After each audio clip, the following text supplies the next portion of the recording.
जय हिंद दोस्तों, आप सभी का सृष्टि क्लास में स्वागत है। मैं जो पिछला दो पार्ट में त्रिकोणमिति से रिलेटेड बताया हूं, उसमें मैंने फार्मूले को ड्राइव किया हूं कि उस फार्मूले को कैसे प्रूव करेंगे, उस फार्मूले से रिलेटेड किस किस टाइप के सवाल आ सकते हैं। तो आज हम लोग उससे रिलेट कुछ सवाल पढ़ेंगे। जितने भी विद्यार्थी मेरा ये वीडियो देख रहे होंगे, मैं उन सभी विद्यार्थियों से मैं ये कहना चाहता हूं कि कृपया आप लोग सवालों को समझें और समझने के बाद आप ऐसे प्रयास करें कि हम भी कुछ सवाल लगा सकें। मीन्स अपने आप से मैं बनवाने की कोशिश करूंगा, मैं प्रयास करूंगा कि किस तरह से सवाल बनाए जा सकते हैं और कैसे सॉल्व किए जा सकते हैं। जैसे आपको पता है कि त्रिकोणमितीय अनुपात 6 होते हैं। कौन कौन होते हैं? तो एक होता है साइन, मान लेते हैं हम थीटा ले लिए, एक cos theta, tan theta, cot theta, sec theta और कोसेक थीटा। चलिए देखिए, टाइप फर्स्ट सवाल यह है कि एक त्रिभुज ABC में कोण B समकोण है। AB बराबर 4 सेंटीमीटर, BC बराबर 3 सेंटीमीटर। तो सभी त्रिकोणमितीय अनुपात ज्ञात करो। सभी त्रिकोणमितीय अनुपात ज्ञात करने का मतलब क्या? यही, ठीक है ना। अब होता क्या है, मैं आपको बता दूं। एक ये हो गया, एक ये आ रहा है दूसरे टाइप का कि त्रिभुज ABC में कोण B समकोण है। यदि साइन A बराबर 5/13 है तो शेष त्रिकोणमितीय अनुपात ज्ञात करो। मीन्स कहने का मतलब इसमें कोई भी अनुपात नहीं दिया है, इसमें एक अनुपात दिया है, बाकी के 5 ज्ञात करना है। तो एक इस तरह का आएगा और एक इस तरह का आएगा। यदि आप चाहते हैं कि कोई और सवाल बनाना तो आप अपने मन से बना सकते हैं।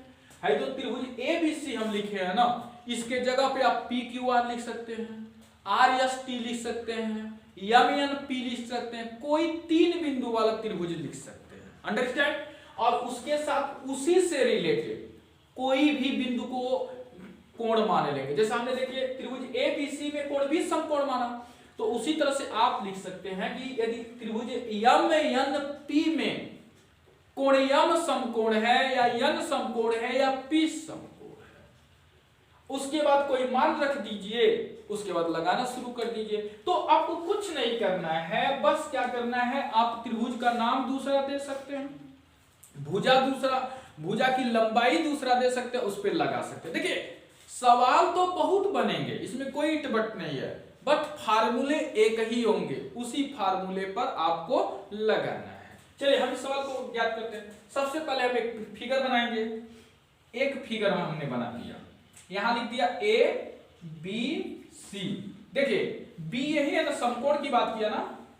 देखिए मेरे कहने का मतलब क्या है, जो ये यहाँ A लिखे है ना, इस A के जगह आप C लिख सकते हैं और C के जगह A लिख सकते हैं, कोई दिक्कत नहीं। हमने आपको बताया था कोण का स्थान बदल देने से कण के मान में कोई परिवर्तन नहीं होता है। मीन्स कहने का अभिप्राय मेरा ये है बाबू कि है कोण A है तो इसके आधार पे लंब आधार बनेगा, अगर यहां का कोण है तो इसके आधार पे लंब और कर्ण बनेगा। तो कोण भी समकोण है। AB कितनी है बोले तो ये भुजा है 4 सेंटीमीटर, BC कितनी है भाई 3 सेंटीमीटर। देखिए जब कोई बाउंडेशन हो, जैसे देखिए इसमें बाउंडेशन है, क्या त्रिभुज ABC में कोण B समकोण, साइन A कोण A से रिलेट कर दिया है और यहां पे रिलेट नहीं किया, तो ऐसे स्थिति में हम यहां मान लेते हैं थीटा। ये किसी विशेष स्थिति में यहां की बात होता है, ठीक ना। जब स्थिति ना दिया हो तो हम थीटा की जो बात करते हैं, जहां से हम लोग चेक करते हैं कि लंब कौन है, आधार कौन है, कर्ण कौन है, तो हम लोग यहां से मानते हैं। जैसे एक फिगर बनाते हैं, मान लीजिए हमने ये फिगर बना दिया, ठीक है, और इसमें कहें कि लंब आधार कौन, कर्ण कौन है, तो हम लिखेंगे लंब ये है, आधार ये है, कर्ण ये है, हम ये मानते हैं। इसका मतलब क्या हुआ कि यहां से वो बात किया, यहां से।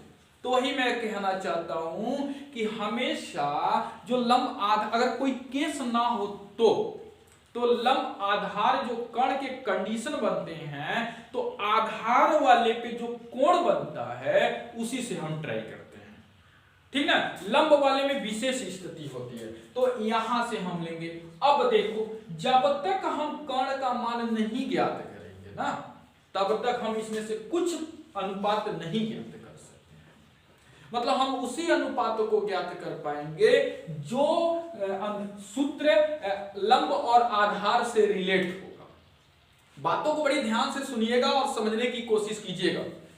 मीन्स इसमें लंब और आधार से रिलेट जो होगा उसी को हम ज्ञात कर सकते हैं। जैसे tan को ज्ञात कर सकते हैं और काट को ज्ञात कर सकते हैं, बाकी नहीं ज्ञात कर सकते हैं। तो बाकी को ज्ञात करने के लिए कर्ण की जरूरत पड़ेगी। तो कर्ण कैसे ज्ञात करेंगे, तो देखिए इस तरह के स्थिति में मुजबानी ज्ञात करिए, क्योंकि आप लोग बड़े लेवल के हो गए, आप एक हाई स्कूल के विद्यार्थी हैं, 9th के विद्यार्थी हैं, तो आप लोग एक स्टैंडर्ड लेवल के विद्यार्थी हो गए। और स्टैंडर्ड लेवल के विद्यार्थी होने पे हर समय घसीट घसीट के पन्नों पे चलेंगे तो उसका कोई मतलब नहीं निकल रहा है। कुछ चीजें ऐसी हैं जो आपको खुद दिमाग से उसका रिजल्ट ले लेना चाहिए।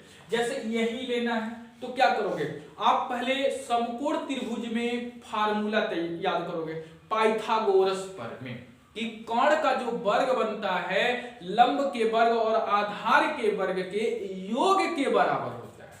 तो अगर हमें कर्ण का निकालना मान हो तो कैसे निकालेंगे, तो हम लंब का वर्ग करेंगे, आधार का वर्ग करेंगे, दोनों को जोड़ देंगे, वर्गमूल ले लेंगे, कर्ण निकल जाएगा।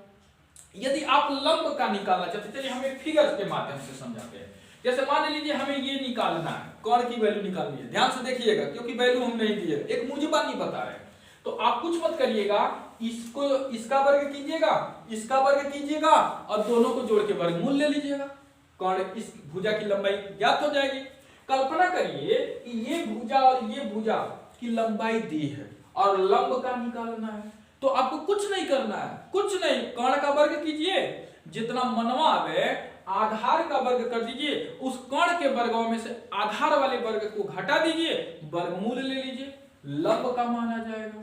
फिर अगर आपको आधार का निकालना, सपोज करिए कि कर्ण का दिया है, लंब का दिया, कुछ ना करिए, इसका वर्ग कीजिए, फिर इसका वर्ग कीजिए, तो इसके वर्गवा में से इसके वर्ग को घटा दीजिए, फिर जो आता है वर्गमूल ले लीजिए, आधार का निकल जाएगा। यानी इससे निष्कर्ष क्या निकल रहा है, अगर आपको कर्ण का मान निकालना होगा तो लंब और आधार वाली भुजा का वर्ग करके जोड़ के वर्गमूल ले लीजिए। अगर आपको लंब का निकालना है तो कर्ण का वर्ग करके आधार के वर्ग में से घटा दीजिए और वर्गमूल ले लीजिए। अगर आधार का निकालना है तो कर्ण का वर्ग कीजिए, लंब का वर्ग कीजिए, उसमें से घटा दीजिए और वर्गमूल ले लीजिए, आपका रिजल्ट आ जाएगा। आपको याद होना चाहिए, जब भी कोई भी त्रिभुज बनाइएगा, चाहे वह कोई न्यून कोण, अधिक कोण, समकोण, समद्विबाहु, विषमबाहु, समबाहु, कोई भी त्रिभुज बनाइएगा, त्रिभुज का एक शर्त होता है। शर्त होता है क्या, कि किसी भी त्रिभुज की दो भुजा का योग तीसरी भुजा से बड़ा होना चाहिए, तभी वह त्रिभुज संभव होता है, अन्यथा नहीं होता है। किसी भी त्रिभुज की दो भुजा का योग तीसरी भुजा से बड़ा होगा तो त्रिभुज संभव होगा, अर्थात नहीं होगा। ये ध्यान दीजिएगा। तो देखिए 4 चौक को 16 और 3 त्रिकी 9, 16 और 9 मिलके 25, 25 का वर्गमूल लेंगे तो क्या हो जाएगा 5।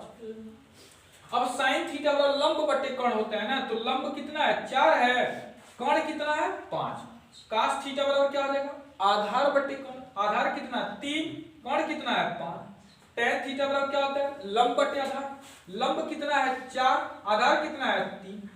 देखिए cot theta, sec theta, cosec theta, यहां पे निकालने की दो विधि। एक विधि का है फिगर से निकाल लो, और दूसरी विधि क्या है, कुछ लड़के बहुत ताकत झांकी करके लगाना शुरू कर देते हैं, कुछ मत करो, इसी का उल्टा करो, बस तुमको उल्टा पता होना चाहिए। नहीं तो पता चला साइन का उल्टा कोसेक होता है तो तुम साइन का उल्टा tan में लगा दो, लगाना कहीं और चाहिए, लगा कहीं और रहे हो तो जाओगे कहीं और, मिस जाना कहीं और है, चले जाओगे कहीं और, आना चाहिए आंसर कुछ और, आ रहा है कुछ और, तो फिर जब गलती करोगे तो गलती का तो रिजल्ट आना ही आना है।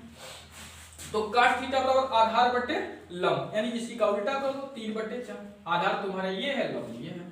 सेक थीटा बराबर कर्ण बटे आधार, कर्ण क्या है भाई 5 है, आधार कितना है भाई 3 है। अरे बस इसी का उल्टा कर दीजिए, कोसेक थीटा कर्ण बटे लंब, तो कर्ण कितना है 5 और लंब कितना है 4। यही तुम्हारा क्या हो जाएगा आंसर हो जाएगा।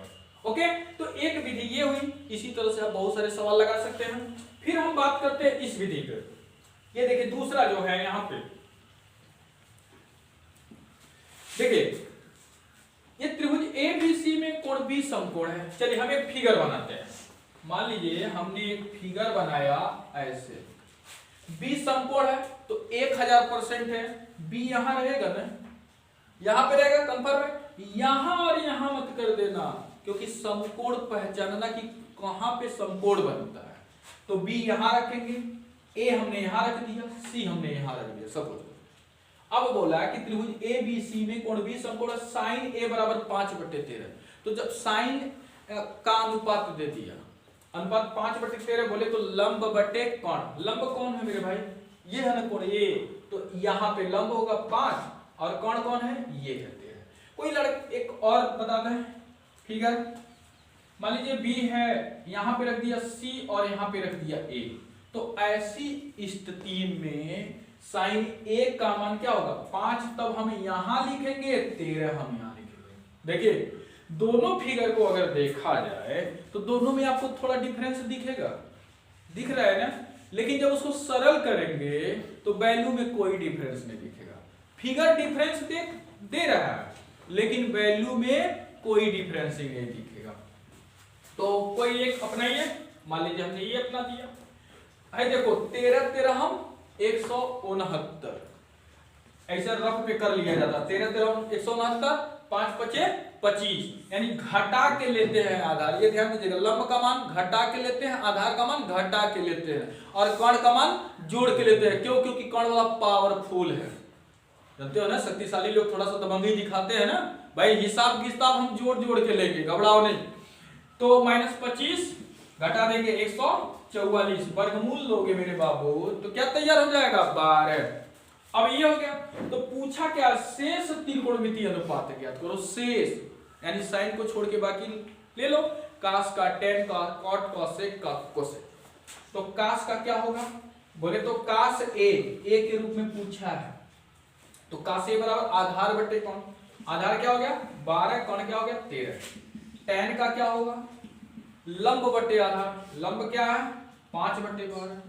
काट ए का क्या हो जाएगा आधार बटे लंब, इसी का उल्टा कर दो 12/5। सेक का क्या होगा कोण बटे आधार, है कास का उल्टा कर दो 13/12। कोसेक ए का क्या होगा कोण बटे लंब, बस इसी का उल्टा कर दो 13/5। तो इस तरह से सवाल इसमें आते हैं, ठीक है। अगला देखो, जैसे कोण से जो संबंधित हमने बात कहा था कि कोण, जैसे मैं कह दूं कि साइन 135 अंश का मान ज्ञात करो, साइन 135 अंश का मान ज्ञात करो, तो आप देखो इसको दो तरह से लगा सकते हो। एक तो तुम इसको लगा सकते हो साइन 90 डिग्री प्लस 45 डिग्री, अथवा तुम कर सकते हो, थोड़ा सा लिखने पे भी ध्यान देना, अथवा तुम इसको ऐसे लगा सकते हो साइन 180 डिग्री माइनस 45 डिग्री। देखो दोनों कंडीशन में पहले ये समझिएगा, साइन 180 डिग्री माइनस 45 डिग्री, इसको हमको यहां लिखना चाहिए। ये देखिए दोनों केस में आपको दो अलग अलग दिखाई दे रहा है। इसका मतलब क्या हो गया, जब हम कोऑर्डिनेट बनाएंगे तो 90 हमने यहां दिखाया था, 180 हमने यहां दिखाया था, दोनों से आंसर सेम आएंगे। ऐसा नहीं है कि हमारा इससे आंसर साइन 135 का कुछ और आएगा और इससे कुछ और आएगा, ऐसा कुछ नहीं है, दोनों से आंसर सेम आएगा, लेकिन चलने के तरीके अलग हैं। हमें एक गांव में जाना है तो हम उस गांव में दो तरह से जा सकते हैं, एक आगे वाले रास्ते से और एगो गली वाले रास्ते से, पीछे वाले रास्ते से। होता है ना कि आप अपने घर में कई रास्ते से आ सकते हैं, तो अनेक रास्ते होते हैं, तो हम किसी भी रास्ते से चले जा सकते हैं। लेकिन मान लेते हैं कि हमारे पास सिर्फ दो ही रास्ते हैं और आपको घर पहुंचना है, तो आप अपने घर पहुंचेंगे चाहे जिस भी रास्ते से आए, उन दोनों में से। समझ में आया?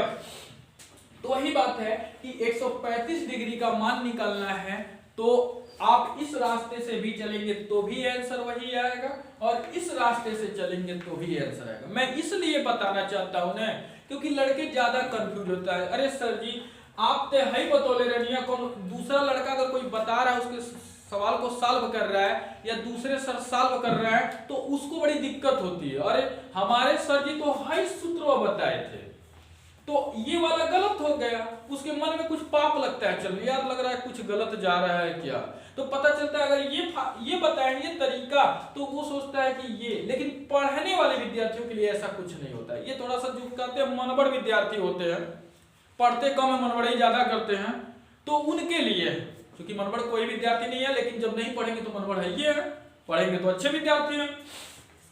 बस अंतर क्या है मैं एक फिगर के माध्यम से दिखाना चाहता हूं। जैसे मान लो 90 प्लस 45 है, तो तुमको ऐसे चलना है, ऐसे, और फिर 180 माइनस 45 है, तो तुमको ऐसे चलना है। चल तो एक ही में हो ना, एक ही जगह। अरे वो गंगा घाट है, चाहे उधर से नहाइए चाहे इधर से नहाइए, स्नान तो गंगा घाट में कर रहे हैं।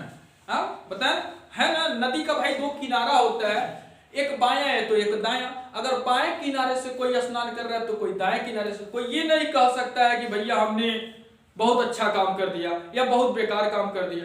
भाई जिस घाट जिस पानी में तुमने स्नान किया उसी पानी में तो मैं भी स्नान कर रहा हूं, समझ में। हाँ तब माना जाता है जब दो लोग अलग अलग नदी में स्नान करते, तो मीन्स चाहे आप ऐसे लगाएं चाहे आप ऐसे लगाएं, बात बराबर है। बट अंतर क्या, देखिए इसमें फलन चेंज होता है, लेकिन बातें बड़ी ज्यादा निकलेंगी, बातें बहुत ज्यादा निकलेंगी इसमें डिफरेंसिंग टाइप का, लेकिन कहीं कुछ नहीं रहेगा, अंतिम में आंसर बस सेम रहेगा। इसमें क्या होता है मेरे बाबू, फलन चेंज हो जाता है, और इसमें फलन चेंज नहीं होता है। मैंने आपको बताया था कि 90 प्लस माइनस थीटा और 270 प्लस माइनस थीटा में फलन चेंज हो जाता है, और 180 प्लस माइनस थीटा और 360 plus minus theta plus minus theta में फलन नहीं बदलता है। अब सोचो इतना परिवर्तन हो रहा है लेकिन फिर भी आंसर सेम आ रहा है, वाह क्या बात है। मीन्स हम इधर से चल रहे हैं और ये इधर से चल रहा है, एक सीधा चल रहा है एक उल्टा चल रहा है, फिर भी आंसर सेम। एक में फलन बदल जा रहा है और एक में नहीं बदल रहा, फिर भी आंसर सेम, वाह मजे वाली बात है। तो साइन 90 प्लस 45 बोले तो साइन 90 प्लस थीटा और कास थीटा, तो कास क्या लिख देंगे 45। यहाँ पे साइन 180 माइनस 45, यानी इसमें फलन नहीं बदलता है, तो क्या लिखेंगे साइन 45। अब देखो ये दोनों, यहाँ पे कास 45 है और यहाँ पे साइन 45 है, और दोनों का मनवा क्या होता है, सेम होता है। मैं आपको बता दूं, हम आपसे कहें कि 0 से 90 के बीच में कौन ऐसा त्रिकोणमितीय अनुपात है जिसकी वैल्यू सेम होती है, तो क्या बोलेंगे 45। अभी और भी आएंगे, ऐसा नहीं है, लेकिन मुख्य तौर पे 0 और 90 का आधा कर दीजिए, जो आएगा उसकी value sine cos tan cos sec cosec, मतलब साइन का कॉस के साथ इक्वल होती है, टेन का काट के साथ इक्वल होती है, सेक का कोसेक के साथ इक्वल होती है। इस पे विचार करिएगा, रिजल्ट 100% मिलेगा। उस तरह से बस सुन के इसको किनारे कर देंगे ना तो नहीं मजा आएगा, बस आपको याद रहेगा हो जाएगा। मैंने बोला कि कौन सा एंगल है जो मतलब 0 से 90 के बीच में मतलब फलन के साथ इक्वल होती है, तो साइन का कास के साथ होती है, टेन का काट के साथ होती है, यानी जो साइन मीडियन की वैल्यू होगी वही कास मीडियन की वैल्यू होगी। मीडियन मतलब मिडिल वाला, बोले तो 45। उसी तरह से टेन काट का होता है, उसी तरह से सेक कॉस का, लेकिन अलग अलग होते हैं। साइन कॉस का अलग, टेन काट का अलग, काट और सॉरी सेक और कोसेक का अलग होते हैं। तो इस तरह से ये रिजल्ट मिल गया। देखिए आप लोगों के सामने ना ये जो सवाल देख रहे हैं ना, बहुत ही अच्छा सवाल है।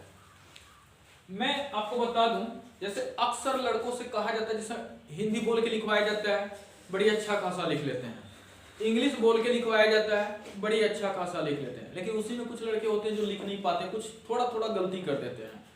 थोड़ा कठिन वर्ड होता है चाहे हिंदी का तो या इंग्लिश का, तो वो थोड़ा गलती लिख लेने लगते हैं, ज्यादातर लड़कों से होता है। उसी तरह से मैथ में भी होता है, मैथ में जब बोला जाता है तो उसमें ज्यादातर लड़के गलती कर देते हैं। देखिए यहाँ पे जो है ना 4 ब्रैकेट में sine to the power 4 60 degree plus cos to the power 4 30 degree, मतलब ये जो है हम आपसे एक प्रश्न करना चाहते हैं, जैसे मैं बोल दूं कि साइन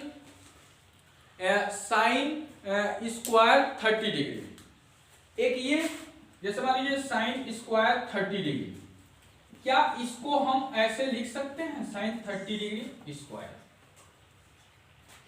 एक ये हो गया। और क्या इसे हम ऐसे लिख सकते हैं, पहला समझिए मेरी बात, मीन्स ये जो आपके सामने मैंने फंक्शन लिखा sine square 30 degree equal to sine 30 degree का स्क्वायर, क्या हम इसको ऐसे लिख सकते हैं, सत्य है या असत्य है? तो देखिए जब इस तरह का सवाल उठेगा और जब उसमें बोला जाएगा कि तुम दिमाग लगाओ, तो दिमाग लगाते हैं लड़के, नहीं तो क्या होता है हो गया चलता रहे कोई बात नहीं, चलेगा वो तो हर सवाल चलेगा, लेकिन आपको ये दिमाग में रखना है कि हर सवाल पे हमें कुछ सीखना है, क्योंकि आप जब कलम चलावें तो उसमें ज्यादा से ज्यादा ज्ञान को अर्जित करें, ये आपके लिए बहुत अच्छी बात रहेगी, बोर्ड के लिए लिखा जा सकता है। अब हम एक घातांक का सूत्र लेके चलते हैं, जैसे मान लीजिए एक सूत्र होता है a गुणे b पर पावर m होता है, ठीक है, तो हम क्या लिखते हैं a to the power m गुणे b to the power m, confirm है? क्या इसके आधार पर हम साइन 45 डिग्री के स्क्वायर को सपोज करिए, या स्क्वायर कर दीजिए, क्यू कर दीजिए, 4 घात कर दीजिए, 5 घात कर दीजिए, कुछ भी कर दीजिए, तो क्या हम इसको साइन स्क्वायर 45 स्क्वायर लिख सकते हैं? ये लिख सकते हैं? कभी नहीं लिख सकते हैं। देखिए मींस इस बात को, यानी ये जो साइन 40 डिग्री पर जो स्क्वायर लगा है, इसको अगर हम इस रूल से तोड़े तो ये बिल्कुल गलत है। लेकिन एक सवाल हम रखते हैं 5x पे 3 घात, तो क्या हम इसको 5 पे 3 और x पे 3 लिख सकते हैं? तो ये बिल्कुल लिख सकते हैं। अब ध्यान दीजिएगा, मींस इसको हम लिख दे रहे हैं लेकिन इसको नहीं लिख रहे हैं, क्यों नहीं लिख रहे हैं? तो कारण समझिए, क्योंकि हमने आपको पहले बताया कि जो त्रिकोणमितीय अनुपात आप पढ़ते हैं ना, जो 6 होते हैं त्रिकोणमितीय फलन sine cos tan cot sec cosec, उसके साथ जो कोण होता है वो टच होता है, मतलब उसके बिना वो रह ही नहीं सकता है। सिर्फ आप साइन नहीं बोल सकते, साइन के साथ जरूर कुछ लगाना पड़ेगा, ठीक है ना, साइन के साथ आपको लगाना पड़ेगा, चाहे साइन थीटा लगाइए, चाहे साइन अल्फा लगाइए, चाहे साइन यम लगाइए, एन लगाइए, मीन्स वो कोण के रूप में आपको लगाना पड़ेगा। तो मीन्स जितने भी कोण होते हैं वह त्रिकोणमितीय जो फलन होते हैं उसके साथ अटैच हो सकते हैं। त्रिकोणमितीय फलन जो होते हैं वो सिर्फ अकेले नहीं रह सकते हैं, समझ में आया? तो इसलिए इसको नहीं लिख सकते, क्योंकि ये एंगल जो होता है ना उस फलन के साथ होता है। तो जब भी हम स्क्वायर या जो भी पावर लगता है ना, तो याद रखिएगा जब हम उसको तोड़ते हैं तो जो पावर होता है वह एंगल पे नहीं चढ़ता है, वो किस पे चढ़ता है? फलन पे जाके चढ़ता है। ये दिमाग में रख लीजिएगा, क्योंकि इस पर बहुत सारे प्रश्न करके आपके माइंड को चेकअप किया जा सकता है, घुमाया जा सकता है। आप बहुत सारे जानते हैं इस पे, लेकिन थोड़ा सा इस पे डीपली प्रश्न करके इंटरव्यू में या जहां भी हो उसमें आपके माइंड की जानकारी ली जा सकती है कि इस पे आपने कितना जानकारी हासिल की है। मींस एक और प्रश्न उठाते हैं, जैसे मैंने मान लीजिए लिख दिया साइन 60 डिग्री पर 4 पावर, तो जब इसको हम तोड़ेंगे तो देखिए ये जो पावर टूटेगा ना वो फलन पे लगेगा, न कि एंगल पे। अर्थात इसको हम क्या लिखेंगे? Sign to the power 60 degree. मेरे भाई इस पर हमारा एक बेहतर निष्कर्ष निकल रहा है। आपने इस पे क्या सीखा? आपने इस पे क्या सीखा, इस पर क्या सीखा? तो आप इस पर ये सीख रहे हैं क्योंकि फलन के साथ एंगल होता है, एंगल जुड़ा रहता है, और जब भी फलन के साथ जो एंगल जुड़ा रहता है उस पे जो पावर लगती है, जब उस पावर को हम तोड़ते हैं तो पावर हमेशा फलन पे लगता है, न कि एंगल पे लगता है। फिर एक बार और सुनिए कि जो हम कोई फलन के साथ एंगल है, जैसे साइन 30, साइन 45, कॉस 30, tan 135, जो भी हो एंगल के रूप में फलन को ले लीजिए, कुछ भी x y z आप कुछ भी मान लीजिए, उसके ऊपर पावर लगा है, x power y power m power 2 घात 4 घात 10 घात 20 घात कुछ भी लगा हो, उसको हमें तोड़ना है। तो जब भी वो टूटता है तो यही बात याद रखना है कि वो पावर जो वैल्यू होती है वो फलन पे जाके चढ़ती है, न कि एंगल पे चढ़ती है। यदि एंगल पे चढ़ा दिए तो वो गलत हो जाएगा, यदि एंगल पे भी चढ़ा दिए फलन पे भी चढ़ा दिए तो भी गलत हो जाएगा। अगर वो चढ़ेगा तो सिर्फ और सिर्फ फलन पे, जैसे ये मैंने लिखा तो sin to the power 4 60 degree लिखेंगे, अंडरस्टैंड। लेकिन जब हम यहाँ पे ये लेते हैं तो यहाँ चर और अचर का मिक्स होता है, इसलिए जब ये पावर टूटती है तो चर पर भी रहती है और अचर पे भी रहती है, तो इस पर ध्यान दीजिएगा। इसलिए जब भी इस तरह के सवाल बोले जाए तो आप उस पर ध्यान दीजिएगा, क्योंकि इंग्लिश का जब बोला जाता है तो लड़के लिखते जाते अच्छी राइटिंग होती है, अच्छी स्पेलिंग बना लेते हैं, लेकिन उसे पंचुएशन के बारे में जानकारी नहीं रहती है, कहाँ फुल स्टॉप लगाना है, कहाँ कॉमा लगाना है, कहाँ इन्वर्टेड कॉमा लगाना है, कहाँ सिंगल कॉमा लगाना है, कहाँ कोलन लगाना है, कहाँ क्या लगाना है, कुछ पता नहीं रहता है, बस लिखते चले जाते हैं। अच्छी राइटिंग रहती है, वाह वाह वाह, लेकिन ऐसे नहीं होता है। एक अच्छी राइटिंग का कंटेंट इससे नहीं होता है। एक अच्छी राइटिंग का कंटेंट आपको जानकारी रखनी है तो आपको ये सब चीजें, छोटी छोटी चीजों के बारे में आपको बहुत ज्यादा ध्यान रखना पड़ेगा, ठीक है। फिर हम सीधे सवाल पे आते हैं। देखो अब इसको हमें सरल करना है, तो 4 यहाँ पे मतलब ब्रैकेट रखेंगे, साइन 60 है, क्योंकि साइन टू दी पावर 4 है ना, और 60 है, इसका मतलब हो गया साइन 60 है, और पे कितना घात है, 4 घात है, तो साइन 60 है, इसका मान कितना होता है मेरे बाबू, कहानी में 3/2, सॉरी पे 4 घात हो जाएगा। फिर प्लस कास्टिस अंश, कास्टिस अंश का मान क्या होता है, √3/2 पर 4 घात, मैं आपको बताया था जो साइन 60 है वो कास्टिस, ठीक है। फिर -3 यहाँ पे मतलब ब्रैकेट रखें, tan 60 अंश का मान क्या होता है, √3 पर 2 घात, tan 45 अंश का मान क्या होता है, 1/√2 पे 2 घात, प्लस 5 cos 45 अंश का मान 1/√2 पर 2 पावर है। ये ध्यान दीजिएगा, ये जो भी पावर है वो एंगल के साथ हम ले लेंगे। अब इसको हल करें, 4 देखिए √3 पे 4 घात है, जब इसका गुणा करेंगे तो ये क्या हो जाएगा, 3 × 3 हो जाएगा, क्योंकि मैं यहाँ पे सरल करके दिखा दूं, 2 का होगा क्या, 2 का गुणा हम 4 बार करेंगे तो कितना हो जाएगा, 16, इसको डायरेक्ट हम करते हैं 9। अब मैं यहाँ थोड़ा दिखा भी दे रहा हूँ कैसे हो रहा है, √3/2 पे 4 घात है, एक घातांक में आप एक फार्मूला पढ़ेंगे, a/b पर पावर m हो तो उसको हम तोड़ करके a/m by b/m लिखते हैं। अर्थात जब कोई भिन्नों का सवाल हो और भिन्नों पे पावर लगा हो तो जब हम उसको तोड़ते हैं ना तो वो पावर वो भिन्न के सब पे लगता है, अंश पे भी लगता है और हर पे भी लगता है। देखिए हर एक सवाल एक फार्मूले से जुड़ा है, बट अब आप के ऊपर तय करता है कि आप कितना जानते हैं, आप उसमें कितना दिमाग लगाना चाहते हैं। आप किसी की कॉपी देख के लिखना चाहते हैं कि बोर्ड का लिखा हुआ छापना चाहते हैं कि सब कुछ करने के बावजूद भी आप दिमाग लगाना चाहते हैं, ये आपके ऊपर तय करता है।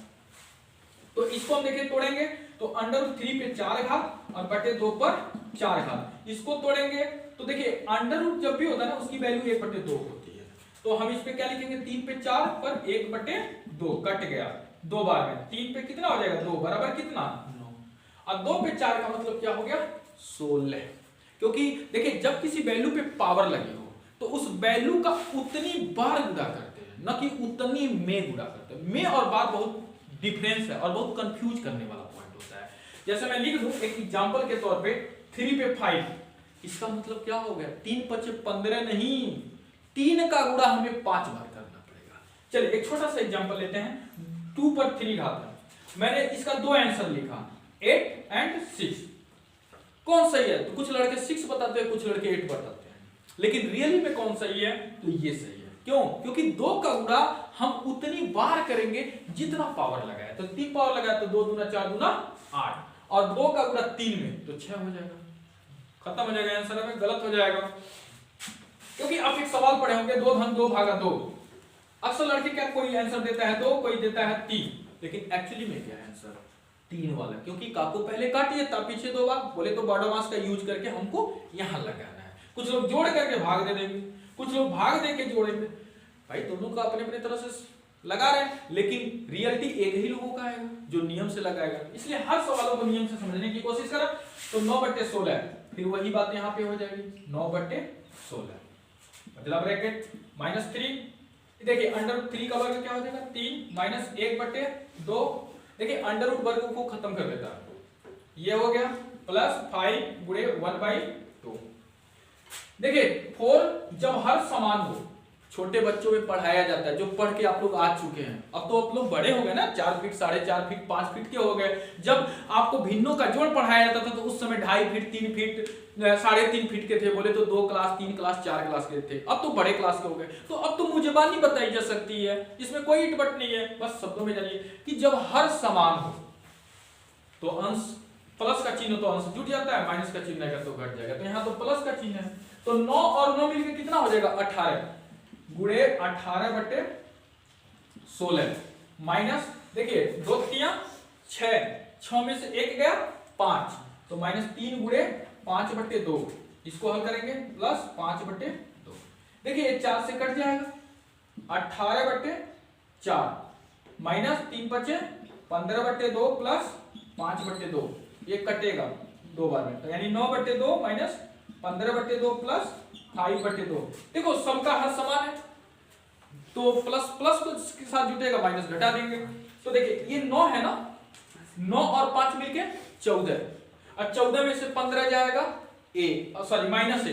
माइनस 1/2, यही क्या हो जाएगा उसका आंसर हो जाएगा। तो मैं आप सभी विद्यार्थियों से कहना चाहता हूं कि सवाल को देखें, इसी तरह से अपने मन से कोई एंगल डालेंगे। जैसे हमने 60 लिखा, 30 लिखा, 45, आप 135 लिखिए, 120 लिखिए, 115 लिखिए, 60 लिखिए, 30 लिखिए, 45 लिखिए, कुछ भी लिख करके आप अपने मन से लगाने का प्रयास करें।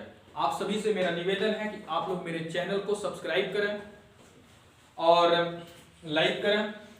मैं आप सभी विद्यार्थियों से यही कहूंगा, आप लोग पूरी मन लगा करके कक्षा 10 की पढ़ाई करें, क्योंकि बोर्ड का एग्जाम आ चुका है और आप लोगों के लिए बहुत जरूरी है, क्योंकि आप लोगों का मार्ग आने वाले गवर्नमेंटेड फॉर्म के लिए या किसी भी जॉब के लिए, चाहे वो प्राइवेट सेक्टर के जॉब हो चाहे वो गवर्नमेंटेड सेक्टर के जॉब के हों, दोनों के लिए बहुत जरूरी है। इसलिए ये मार्कशीट आप लोगों के लिए बहुत अहमियत रखती है। इसलिए मैं आप सभी विद्यार्थियों से कहना चाहता हूँ पूरी मन लगा करके पढ़ें और एक अच्छे से